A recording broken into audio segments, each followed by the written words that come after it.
And one thing that I learned from those companies is that they take a lot of time and a lot of care about the brands. So the brand is it's everything. So it's Mm, their reputation. So nice to everything they hear. put out there, everything they show to the world, how they present themselves, it's carefully in I would say, yeah, it's rigorously taken care of. It's this is not a mistake. This is all well orchestrated. They are very good at that. Hi and welcome back to Brandidos, the voice of the brand makers.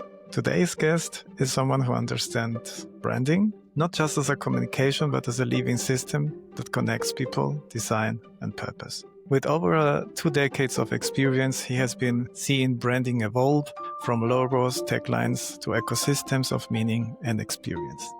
He is also the founder of Leadership Club, a global learning hub helping product leaders navigate complexity and create brands that move people, not just markets. Today's talk is about make the brand truly matters in the age of AI, noise, and constant change. Juan, welcome to Brandidos.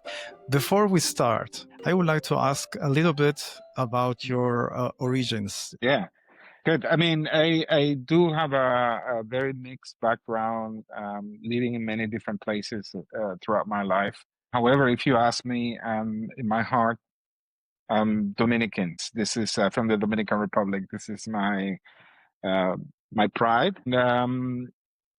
I do have family everywhere in the U.S. And all of that. This is surely what I consider my home, basically.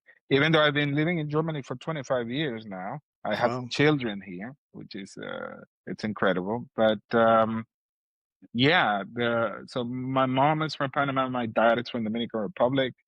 And there was always sort of like the two polar opposites at home. So my mom, she was architect. Mhm. So she was always very interested in art, very interested in this sort of environment. While my dad was more, he is a sociologist. He's Mm. also a professor, academic. And not only that, on top of that, he's a hippie, like from the 60s, like a real one, still long hair, all of that. Really? And so there was always this two things. So on my father's side, it was always about sociology, anthropology, people, all of that Wow. stuff. On my mom's side was more about art, architecture. I was supposed to be an architect, but I realized at some point that I'm too bad to be an architect. So it's okay. It was not for me, especially mathematics. It's like no. Now we have one thing in common because I wanted to be an architect too. That was Oh my yeah, dream, looking at my uncle drawing like buildings. And I started actually in Ecuador studying architecture. Then we moved almost the same year maybe to Germany. And we start from the ground, right? As we didn't speak German. You oh yeah, start your agency. I start my agency after a few right. years. And then you move to Berlin and start to work with other consultancies and so on. We share a lot of things in common, which I really Absolutely. like. Before we dive in, um, which was your story is has a lot to do with what you are doing now. And then you went into branding, right? To branding design, and you work for like 20 years building brands or helping companies in terms of Correct. strategy and design. Um, how do you think branding has changed since you first started working on those projects? Yeah. So when I started working with branding, that was before I founded my agency. It was not necessarily branding, but it was more like advertising and marketing, and there was something about the products and how they presented themselves that I was always curious. It's like, okay, what's behind it? What is it that we are actually trying to communicate? And this is when I started reading about branding and getting to know branding, and eventually This is when we started doing this type of projects back when I had the agency in Munich, and we did a lot of brand consulting. Yeah. And understanding that it was back then, I would say not that different, but very different than what it is today. So, for example, this is something I was talking to my son the other day. I was complaining that back when you look in the past, when you look at the 80s, you can tell what music, what clothes, what everything that was happening in that decade. You know. Then you look at the 90s, and it's the same thing. You can name bands, you can see the fashion, you will know immediately. But as soon as you start going from the 2000 until now, everything changes. What he was telling me is he's 24 now. What he was telling me is, Papa, there is no more mainstream. It doesn't exist. So it was easier for us, like let's say 15 years ago, still even 20 years ago, we had a single television channel or a TV with many channels, but it was something that everybody will sort of tune in. So you have like a one to many sort of channel, communication channel in that way. So it was a lot easier, like advertising and creating a story and just sort of creating a message, creating a world that you could sell to people, or you can tell the people this is what we are about, this is what the product is about. But then technology changed all of that. So we went from having this mainstream to having all these like disconnected networks or sort of decentralized networks where people just go and consume whatever they feel like it's talking to them. Yeah. And is not so much is not so much about, oh, what is the story that you're trying to tell me, but it's more about, oh, do I like what you're doing? Do I think it represents my values? Do I think that this is something I would like to be associated with? Is it something that is doing something for me rather than me doing something for them? And from that perspective, a lot of companies have been struggling with this because all of a sudden, I don't know, just to name an example, Budweiser puts an ad with somebody who's trans, and all of a sudden the backlash is tremendous. And you have companies, big companies like, I don't know, Nestle, for example, that a lot of people don't agree with the practices. And they say, oh, from now on, I don't buy the products. And you have even brands that are not even that old, like Spotify, but you probably remember when Spotify came about, right? Yeah, of course. And they've been involved in so many scandals lately that everybody's like, well, I'm changing from Spotify to something else. So it's a lot faster now how people change from one to the next, and also it's a lot more transparent. So brands cannot just do whatever they want, but rather they they have to be careful.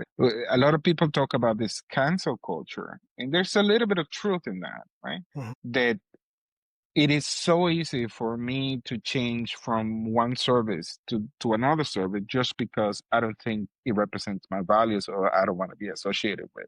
From that perspective, it has changed quite a lot, Totally. in my Totally. opinion. Yeah. Of course. And I think the older generation, they never ask the right questions. We just consume. And Mhm. that is a big difference. Also, I remember MTV, for example. That was one of the Oh yeah. revolution of media. And they has a lot of power and also manipulation and everything we have done to Yes. that time and now. And asking my kids, I have twins, 12-year-olds, they had ChatGPT, they use the internet. They just don't ask the right questions. They look behind the companies. They look what they are doing, and so on.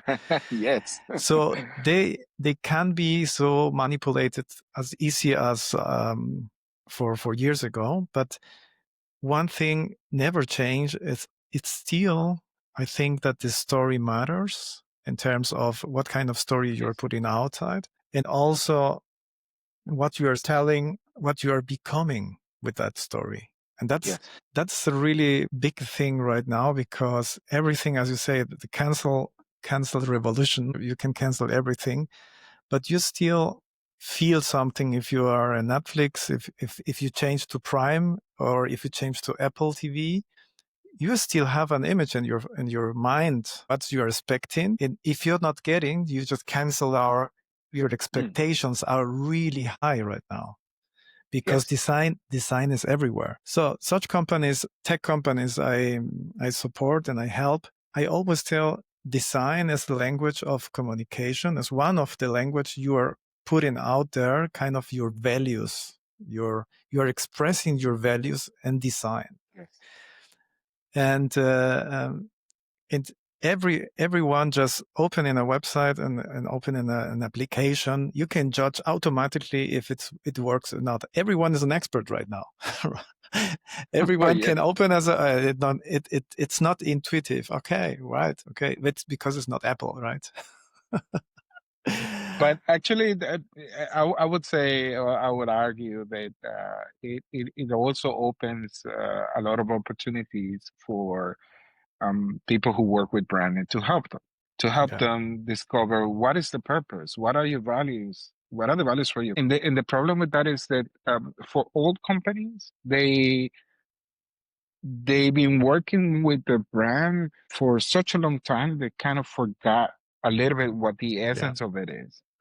And then you yeah. have the new ones, the new mostly startups and tech companies that they just simply don't think about this. Yeah. They just say, well, we have this product, it does X, and we just gonna put it out there. And yeah, but why? Why? Mhm. I mean, it's clear the problem that you're solving, but what is it that your company is about? It's about. I mean, why do you want to put this out there? What is it that the story that you want to tell? What is it? And I think from that perspective, it opens a lot of opportunities for people working with branding. Yeah, totally agree. And you've worked with with some top consultancies and global organizations in innovation and design. What have you learned from those environments that's worth sharing when it comes to branding that works and branding that fails? Do you have some experience to share? Oh yes, absolutely. But I'll tell you, I worked with two consultancies, so McKinsey and BCG, so both of them.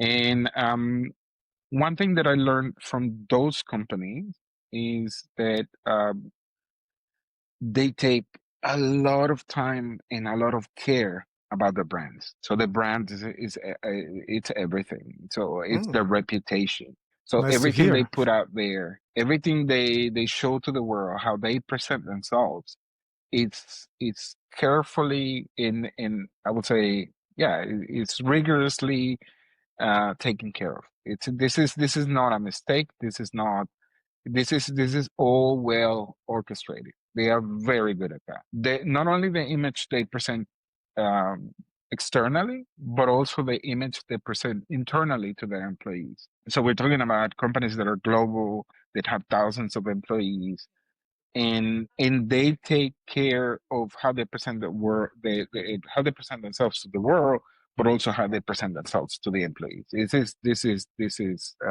something they invest a lot of time and Yeah, money in it. yeah, Um, just to say, this is the running joke. It's like, oh, consultants, they just do pretty PowerPoint.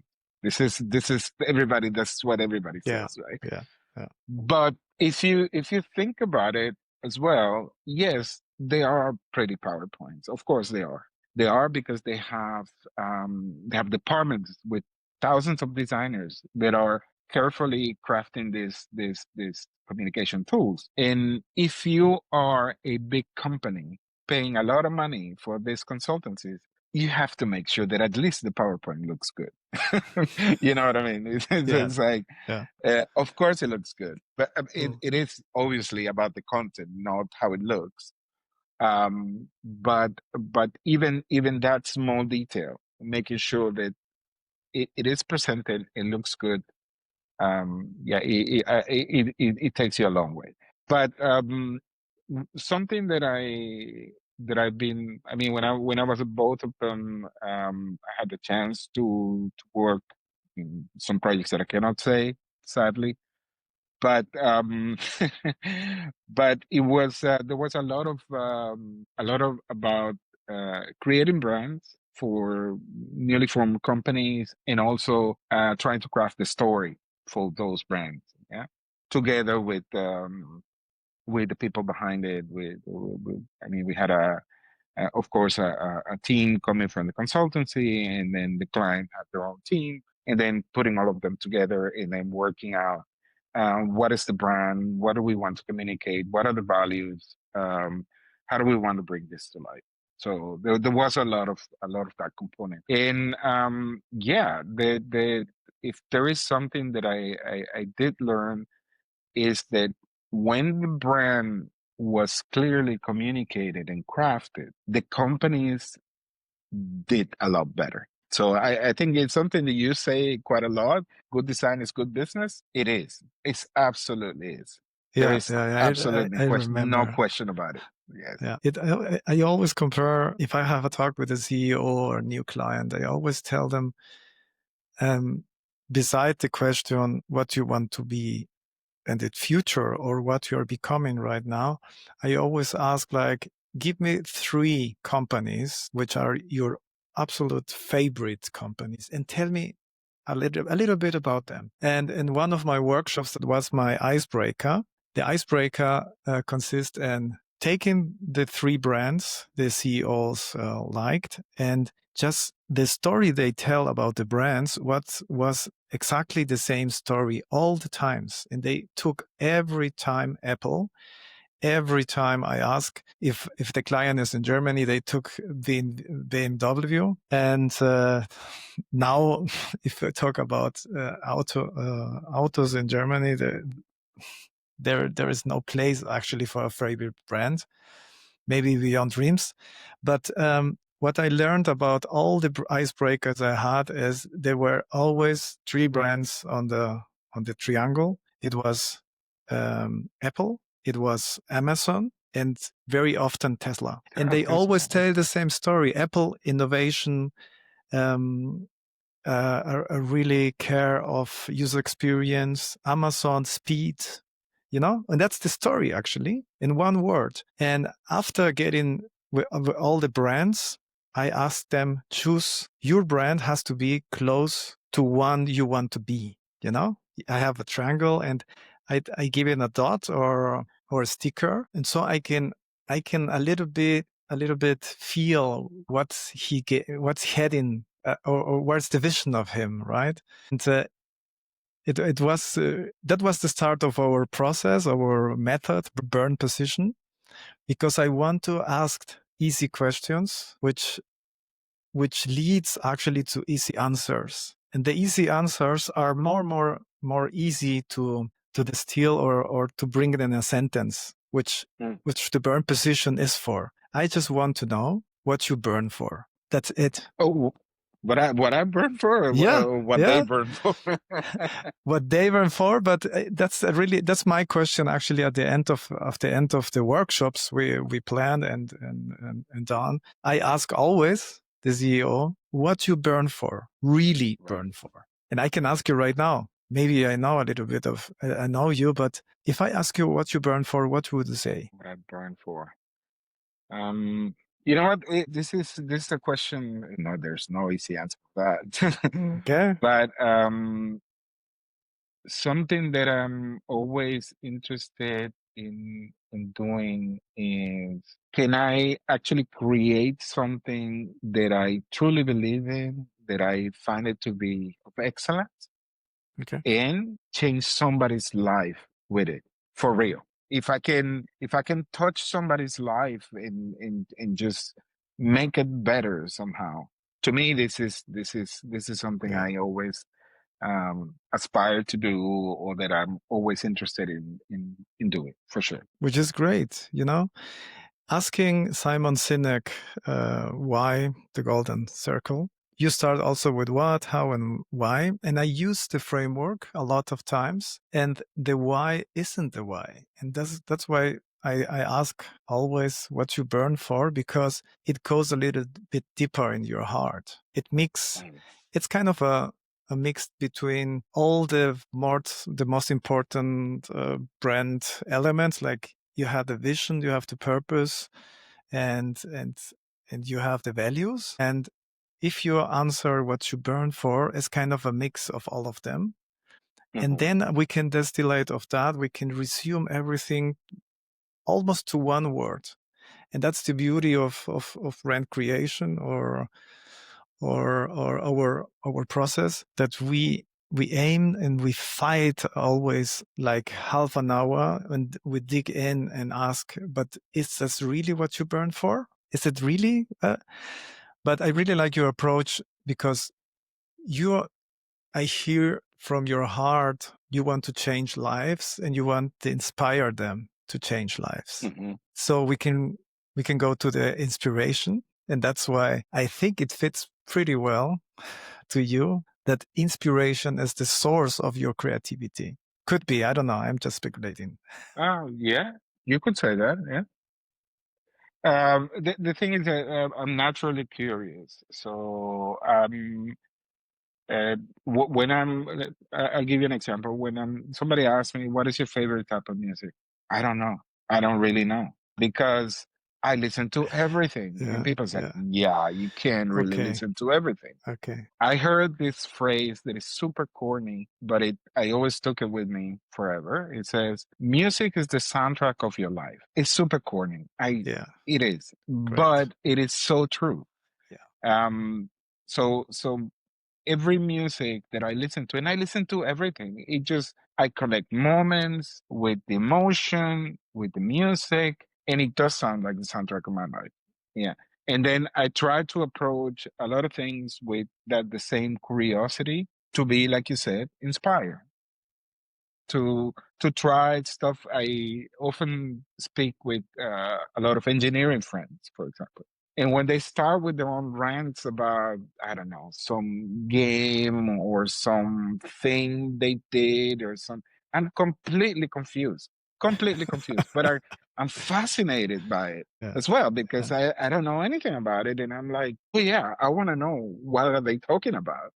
I want to yeah, learn something new. I want to, it's this innate curiosity to keep yeah, digging totally. and learning new things. And or I could be talking to some friends about business, for example, and they're talking about stuff that has nothing to do with me. But then again, I'm like, oh, okay, I want to know more about what he's saying, and I Yeah, want to understand where he's coming from. And I think it's the same for everything. So totally I don't want agree. to say curiosity, but maybe inspiration. It's that word that you're Yeah, saying. yeah. There is a spark on inspiration, because you see something others didn't see, and you just bring it to life and just put it out in some of words or maybe design. Um, one thing which I think is very special, and it connects really well to your new brand, leadership club, which I'm very curious about. Tell us a little bit what's behind, maybe what's the strategy behind it, and how do you approach to the to create the brand as it is right now? Right. Because leadership is a very early project. So we started literally about a month ago. Yeah, on this. So the idea that we always had. So I have a business partner. His name is Boaz, also known as Bo. Yeah, I have to say Bo because a lot of people is like, who's Boaz? Yeah, Boaz.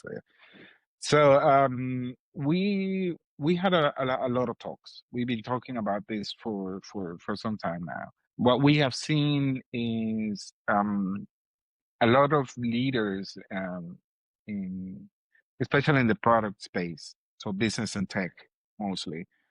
Um, what we have seen is they come from very different backgrounds, and when it comes to leadership. So a lot of them were promoted into leadership positions because they were, I don't know, either working a lot of time with a company, or because they Mm-hmm. were very good at what they did, so they got promoted. But they didn't necessarily have a formal training or education on leadership. I Mm-hmm. myself did an MBA, which I can tell you that once you're confronted with a leadership position, it it it doesn't really help that much. I mean, you know, because you lead an agency, so you know exactly what I'm talking about. And so we thought about, like, okay, what is the alternative to a formal education, a formal training? Leadership is something, it is a skill. It's something that you can learn. But something that we realized early on is the easiest way, or not the easiest way, but like a very good way to be effective as a leader is to talk to other leaders. They're in the same position that you are, and say, how are you solving this problem? And it becomes even better when you have a group of people that you can talk to and say, hey, I have this problem. How are you guys solving this problem? Or what could you recommend that I do? So it's kind of like learning together and being together. So this is what the club is about. So there was this philosopher in Greece He was a long dude. time ago. This dude. Yeah. There was this philosopher in Greece a Mm-hmm. long time ago that he basically used to meet with all these other people, and they will put on a topic and they will just talk about it, and they will just walk around, and they will meet at the store. And this is what today we're known as the Stoics, Mm-hmm. for example. Mm-hmm. And it has a little bit of that component, like, let's discuss this, let's Okay. talk about this, let's grow and learn together. So the club is about that. It's about new ways of learning leadership, and so learning the skill of leadership. Yeah. And we focus it from very different angles, like self-leadership. We talk about the next topic that we're going to be talking about, for example, is how is AI impacting teams, right? How is this going to impact the way you work from now on? This is coming. I mean, this is Yeah. the train already left the station. There's nothing we can do about that. So the question is, okay, how will that affect us, and what are we going to do about it? Mm-hmm. So in terms of branding, when we started with leadership, um, we set ourselves some parameters, if you will. Uh, that we said, okay, there are certain things that we don't want to do, and there are certain things that we want to do. So what do we want to be known for, and what do we want to not be known for? And at the same time, what are the associations that we feel are good for the club, and what are the associations that we don't want to have anything to do with? Yeah. And while this is still like ongoing process, we have learned, for example, that we don't want to be seen as a classical educational institution.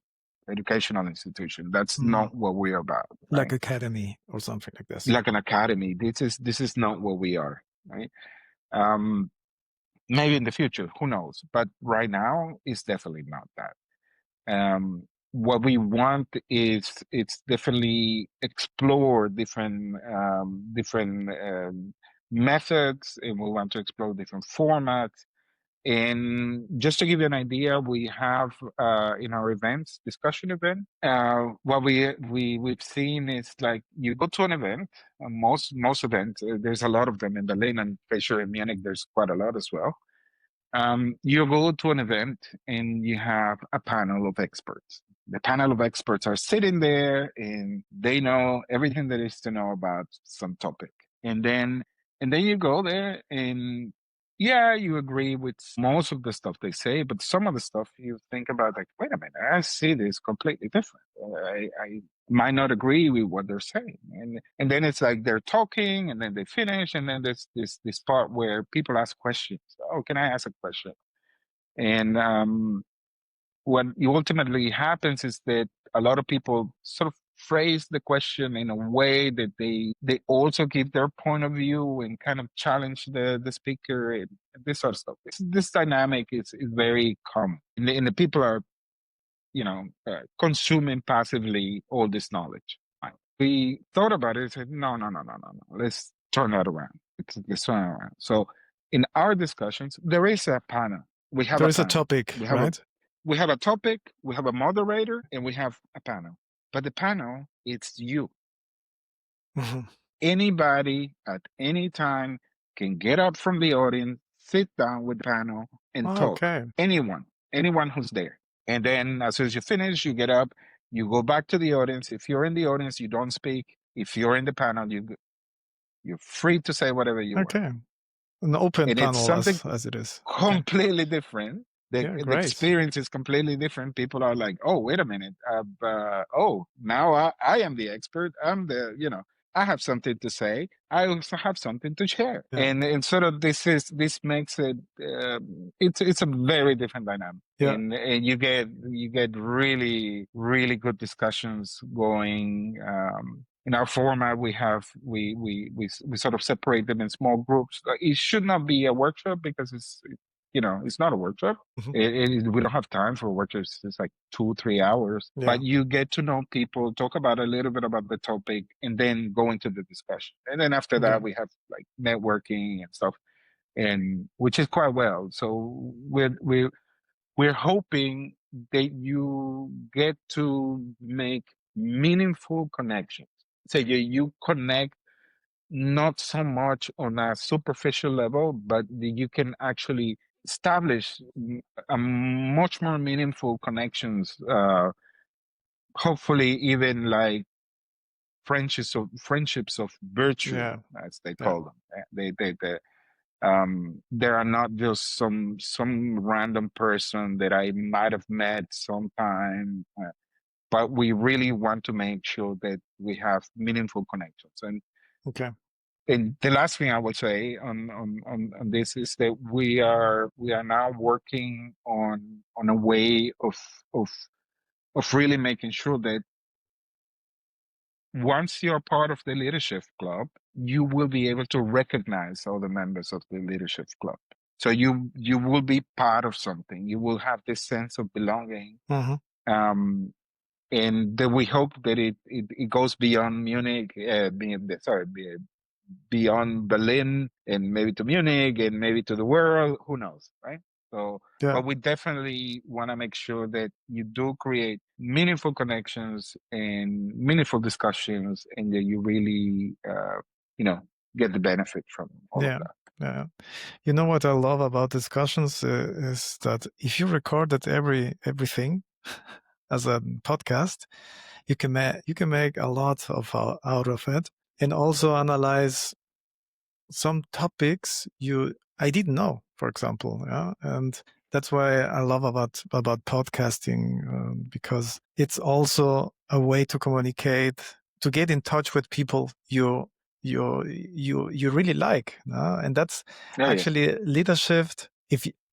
I had a question, and that's why I love about getting in touch again with people. In terms of leadership, do you pick the people, and how many people are allowed to an event like this? right. So we had only one event so far, so this is the one Oh, that. yeah, it's But starting right yes, now. we do vet the members, so not everybody gets to be a Okay. member. Um, but the problem that we're having right now is that too many people want to be members. Really? So You have we to have higher prices, Juan. Maybe. What we do is that if you want to become a member, you have to be introduced by a member. So the member says, "I vouch for this person. This person, Oh, should be part of it." So we trust that the members will pick people who are more or less aligned with what we have in mind. We have an event tomorrow, actually, that it's for everybody. So we welcome everybody. You have to sign up, but we welcome everybody from all career stages. So we have people who are new leaders, new managers, all the way to like CEO. So mhm. everything in between. And for the networking events, we invite everybody come and we also get to talk to the people and think, okay, this could be a good member, and it's also invitation only. So it is kind of exclusive in that sense, not because we want to exclude people necessarily, but we want to make sure that the people who are actually members are people who want to participate and Yeah, who are willing of course. to do that. But like I said, it's not too many people are interested. Like, Which okay, is great. It speaks a lot. As you are getting the right spot, right? You're hitting the sweet spot maybe with your topic. Also, I think that's if you read the naming or the name of your company, it's about leaders, right? You're talking to the C-level, and the topics is going to be like not only leadership, but everything regarding leadership tools. I think that's going to be yes. one of many topics you had, which I really like. I really like the I do combination have to say about one thing there, though. yes. It's that we don't only have CEOs. CEOs is Okay. just one group. So we have 4 tiers. So we have Mm. the new manager, right? That started Mm-hmm. the company. That started as the new role, and then we have people who are more experienced. They already like directors of you know departments and stuff like that. Yeah. Then we have another part which is like VPs. So VPs of they're almost like in a C level, and then of Mm-hmm. course we have the CEOs in the C level suite. And so for each one of them, we do different events, or we're crafting different events for each one of the groups, just to make sure that you're meeting your peers. So when Mm-hmm. you talk to someone, you know that this person is another CEO, or it's another team lead, or it's another director, or it's another VP, right? Yeah. So we try to segment the groups to make sure that you're always talking to your peers. But at the same time, um, there are certain practices that we have that it has to do with the branding and is the privacy. So we do take pictures in our events. We do. We take the pictures, but we don't send them. We don't publish them online, or we only send them to the people who went to the event.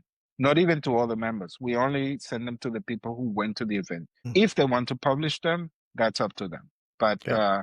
we always make sure that it is a safe space. You can talk about openly. You don't have to bring your business persona with you. You can really be yourself, and you can really say what you think. It's not about who's the smartest person in the room, but rather being vulnerable and sharing your knowledge and sharing your experience and being real and being genuine and have that space where you can actually do that. Yeah. And whatever you do after that, that's completely up to you. But if you are in the club, this is the tone. This is the atmosphere that we have. You are you. You come. You share your knowledge. You share your insecurities, and you're Mm-hmm. vulnerable, and you are safe. Yeah. You are Yeah. definitely safe Which is great. It's kind of a therapy, right? in a way. In a way. So you're therapeuting yourself, and the other ones also contribute to that, which is awesome. It's known actually, it works. Yeah, if you have many problems and you talk to your friends, you talk to maybe people you don't even know about it, and they go and they give you feedback, or maybe in that case what they could do with that. So you're able to analyze and just think about the solutions, or maybe just just switch your mind or switch your train of thoughts to another perspective, which I really like to talk Yeah. openly about that kind of things. You know, something that it sort of comes to mind that this is part of the branding exercise that I was telling you about. So in that sense, the branding becomes the expectation people have of the Mm-hmm. club. And when Mm-hmm. they go, we deliver on that expectation. And that's usually the problem with a lot of brands that they sound really good and they promise a lot of things, but then in the delivery, it's completely bad. This is the probably the easiest way to derail a brand and just yeah. So we always very careful about how we are crafting these spaces and Yeah. how are we crafting everything that we do with our members and everything that we want to offer. We want to Yeah. really be that, you know, offer offer what we promise and deliver on that promise. Yeah, and that's the way you use your brand or branding, because everything is a touch point right now. Where do you do the event? Where do you sit? How is the ambient? Exactly. How's the light? What do you get at the beginning? What's what you're taking home, and so on. And if you look the whole journey, now we're talking about you and I know exactly what it means to build a product, a digital product, and there is not difference actually. If you're making an event, you have to care about the small details, because that's the part we call, you can bring someone to smile, you can bring someone to think about himself maybe. It's just it can be also a postcard, you know, which he's taking home, and just every time he look at that postcard, he's gonna remember how they felt that in that Yes. event. And a lot of people forget that. And I always say, if you care about the details, like the consultant agencies you work for, everything is solid, everything is under control. And that's what I really like about brand consistency. If you take care about the narrative, if you take about the star moments or the big picture moments, everything is gonna go well. Yeah. Yes. Obviously you can also you can control everything, but if you have it's like being an actor. You already have your script and you can improvise a little bit, but you're still on your track, yeah, on your script. Yes. And that's what brand is. The control of brand or the control of brand consistency is just to know which words you're going to put out, how you don't look like, how the users, how the client, how your visitors is going to feel like after the event, and then you have a consistency.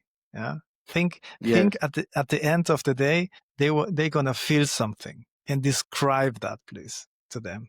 And that's what I really But like about. if which is quite funny that you mentioned that, because now the biggest challenge that we have is that we've been able to craft a physical space with this Mhm. experience.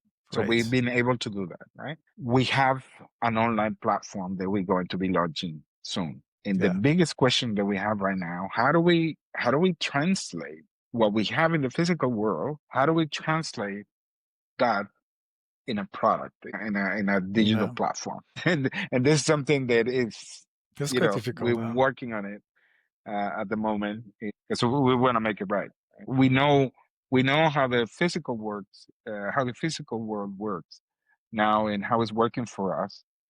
And how do we take this the same experience in the digital platform and make it available for the world? Yeah. And yeah, it's something that it's at the moment, it's one of the exercises we're in trying. You are the expert. Before we finish, I have one question, which is not prepared for you. I didn't send anything. Oh, okay. If you think about your last post on LinkedIn, what's going to be the topic about? Um, Actually, the my last post was a repost, but I'm working on a different post right now that it's talking about the impact of AI in our industry, in you know, especially in the leadership space. Mhm. Um, how this is going to change and impact everything going forward. Especially right now, you've seen in the US, there's been a lot of layoffs. Amazon laid off thousands of employees, Yeah. and some of the other big companies. And it was always it was always a promise is oh, AI is not gonna replace you. AI is gonna enhance you, and you're gonna be replaced by somebody who works with AI. This was always or at least it has been for the last couple of years, right? Um, in fact, to the point that even if you say now, oh, I have AI within my workflow. It's something that I use. Well, this is nothing new. You should have it. It's like sure. It's like imagine I don't know 15 years ago that to say that you don't work with Adobe. It was like Mm. you know. So now it's the same with AI. It's like you're supposed to use it. It's something normal. So my post goes around. Um, Well, if AI is already substituting jobs, which is not what we were promised, and so how is that going to impact the industry even more than what we thought it was going to impact? So I'm looking at it from different perspectives, talking to a few people, some experts on the topic, and really coming up what are the solutions for that, or what can we do to prepare for that. So Yeah. that's what my post is going to be about. Great. Great to have you, Juan. It was really a pleasure. Hans, You always a pleasure talking to you. inspiring talk. I hope I'm gonna be in Berlin actually next year, so I'm Oh, gonna okay. visit you. Yes, Great. yes. I'm going to Berlin because at Brand Awards we are maybe getting. I hope so. We go for gold. Yes. And I would like to see you again. And thank you very Oh, much. absolutely. I hope if you are making the event in Munich, let me know. I will be part of the Pretty sure I will be around Munich one of these days. So I will I'll love give you a ring. I will love to see you again, man. Thank you very much. I have a lot of Thank fun. I you. learned a lot, and I think consistency is everything. And I wish you all the best with your events. And I'm pretty sure that you're gonna have a lot of people going to that events. And thank you very much, Juan. Have All the fun and best to you and the agency. see Take you. care. Thank you. Good Thank to you. see Bye. you. Bye bye.